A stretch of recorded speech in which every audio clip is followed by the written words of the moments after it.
It's just one area of Springtown camp, and wherever you go here, there's a sense of waste and decay around you. And what follows now is our attempt at a factual record of life in Springtown camp. Temporary homes. They're still in use, owned and managed by Derry Corporation. But although the corporation manage the camp, Springtown is outside the Derry city boundary. It's in the area of Derry Rural Council, and there's argument as to how many tenants should be rehoused by the corporation and the Rural Council.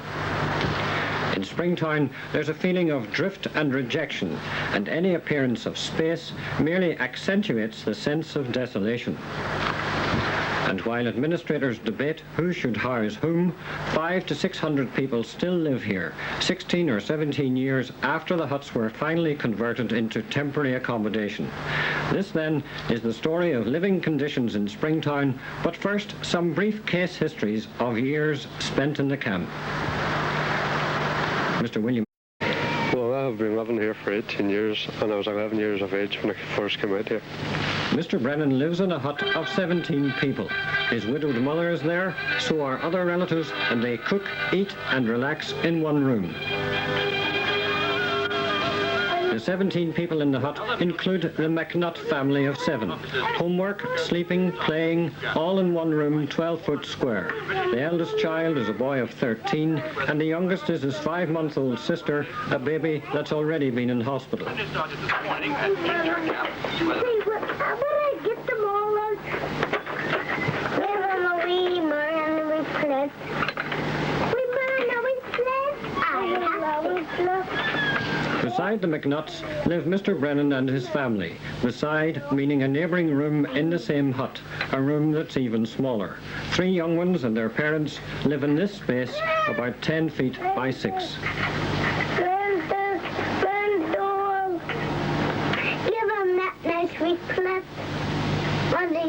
There's been tragedy in this cramped space. Mrs. Brennan's husband tells the story himself.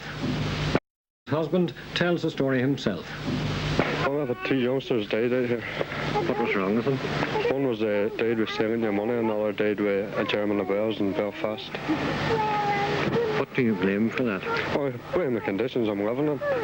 Did the doctor pass any comment? Well, I wrote a letter for the wife to hand into the housing people, and he says if we didn't get inside 12 months, it would affect everybody's health in the house. And is anyone else affected? Well, my wife, she's attending the doctor, and every one of the youngsters that's alive has been in the hospital.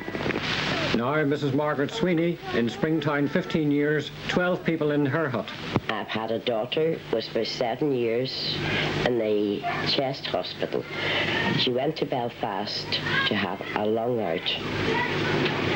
Now she's married and has got 6 of a family living with me, and I can't get a house through her being in the house.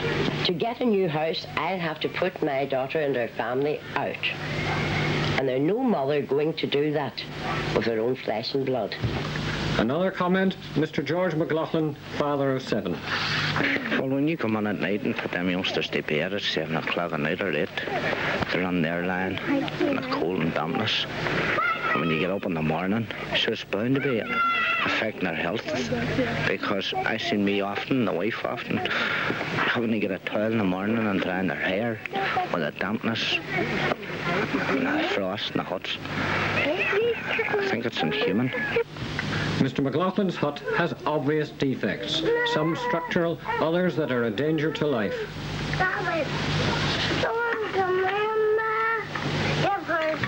Throughout Springtown, the most obvious feature is the effects of damp. The residents say it's the result of damp seeping through walls and floors.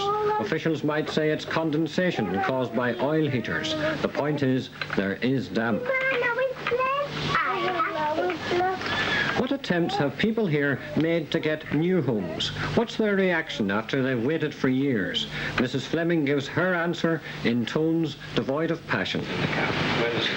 I suppose the people now, they've been trying that long that they're fed up. You go and you see about a house and you think a house and you think your hopes are built up and then you're just let down. With the conditions here, it couldn't possibly be a normal life for children.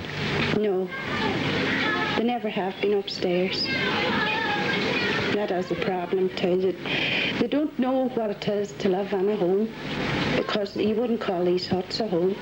I've been down 2 or 3 times this past couple of months. Before that, I'd been going often, but I fell away because I thought it was useless. But I've been down this past couple of months down on the Guildhall. But every time you go down the Guildhall, it's the same old story. Oh, with so many on the list. We can't house you, but too many on the list. And then when you ask them, well, we're out in a camp, what do you... Oh, you is housed out there. You come under the name of being housed.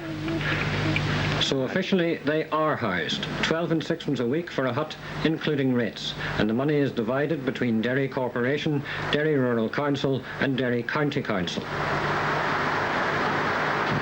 But why has it taken so long to move them to decent homes? Is it simply the acute housing shortage in the Derry area? Or is it, as the Nationalist Party says, that there's religious discrimination? Well, people living out here refuse to get involved in questions of religious discrimination. Social discrimination, they call it, a point made by Mrs. Sweeney.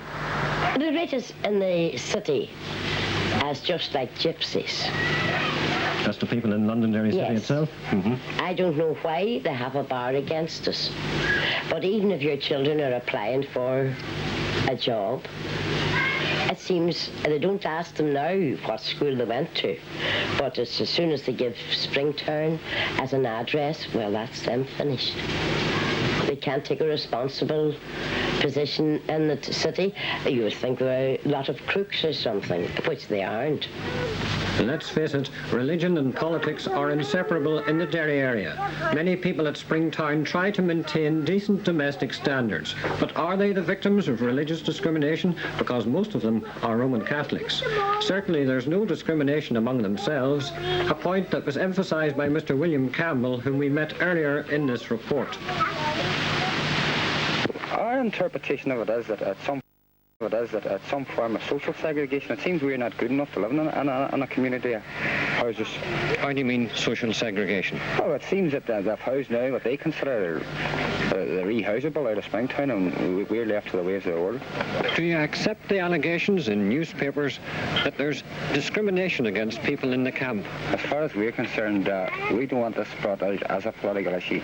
I mean, we don't know the figures of what's here, Protestants or Catholics, but as we see it, as a human problem, and Catholics and Protestants in the camp have got together. As a matter of fact, the joint chairman of the committee is a Protestant, Mr. William. The people in Springtown are not interested in politics at all in this campaign.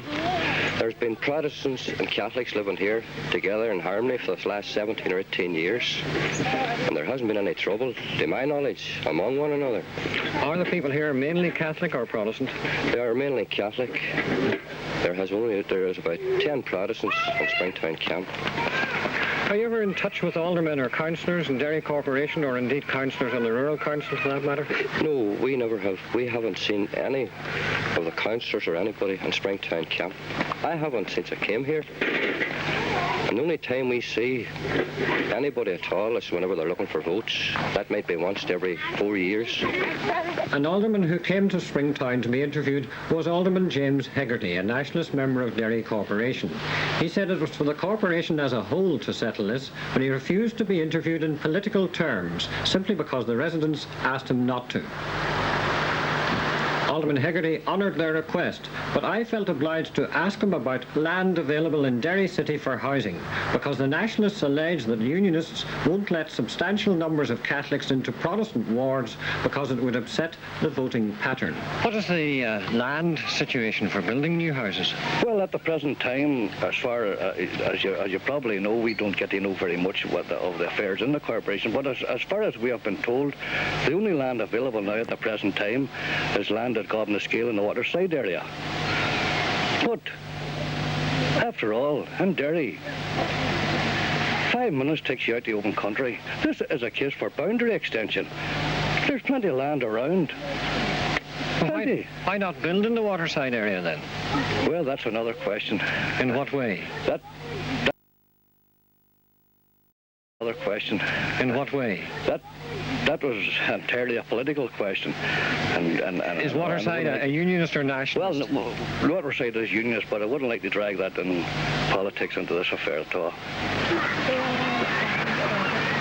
Well, how to sum up Springtown? Some illiteracy we've met, some problem families, but the basic impression is that many people here are genuinely trying to cling on to their self-respect. There's, of course, confusion both in the camp and elsewhere. Administrative confusion as to who exactly is responsible for all or some of the tenants. And there's also a numb acceptance by people here of their conditions simply because they've been here so long.